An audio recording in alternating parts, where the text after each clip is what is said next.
दोस्तों, कैसे हैं आप सभी? मैं आशा करता हूं आप सब बिल्कुल ठीक होंगे। आज मैं आपके लिए एक खूनी गुड़िया की कहानी लेकर आया हूं, जो कि बहुत डरावनी है। तो आओ सुनते हैं। खूनी गुड़िया एक डरावनी कहानी है जो एक छोटे से गांव में घटी थी। गांव के किनारे एक पुराना टूटता फूटता घर था, जिसे सब भूतिया घर कहते थे। कोई भी उस घर के पास जाने की हिम्मत नहीं करता था, खासकर रात में। एक दिन गांव में एक नई लड़की आई जिसका नाम राधा था।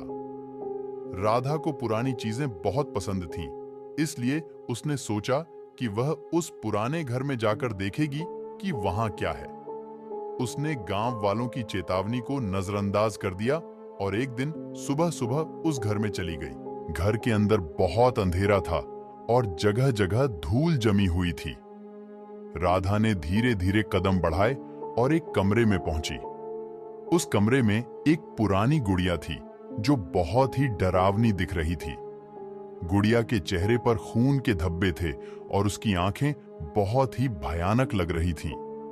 राधा को थोड़ी देर के लिए डर लगा, लेकिन उसने सोचा कि ये बस एक पुरानी गुड़िया है और कुछ नहीं। राधा ने गुड़िया को उठाया और घर ले जाने का फैसला किया। जब उसने गुड़िया को उठाया तो अचानक उसे ऐसा महसूस हुआ जैसे कोई उसके पीछे खड़ा हो। उसने पीछे मुड़कर देखा, लेकिन वहां कोई नहीं था। उसने इसे अपनी कल्पना समझकर अनदेखा कर दिया और गुड़िया को अपने घर ले आई। उस रात जब राधा सोने गई तो उसे अजीब अजीब आवाजें सुनाई देने लगीं, जैसे कोई उसके कमरे में चल रहा हो। उसने उठकर देखा तो गुड़िया उसकी अलमारी से बाहर आ चुकी थी और उसके बिस्तर के पास पड़ी थी। राधा ने डर के मारे गुड़िया को उठाकर बाहर फेंक दिया। अगले दिन राधा ने गांव के बुजुर्गों से पूछा कि उस घर और गुड़िया की क्या कहानी है। बुजुर्गों ने बताया कि बहुत साल पहले उस घर में एक औरत और उसकी छोटी बेटी रहती थी। एक दिन किसी ने उस औरत और उसकी बेटी की बेरहमी से हत्या कर दी थी। कहते हैं कि वह गुड़िया उसी बेटी की थी और उसकी आत्मा अब उस गुड़िया में बसती है।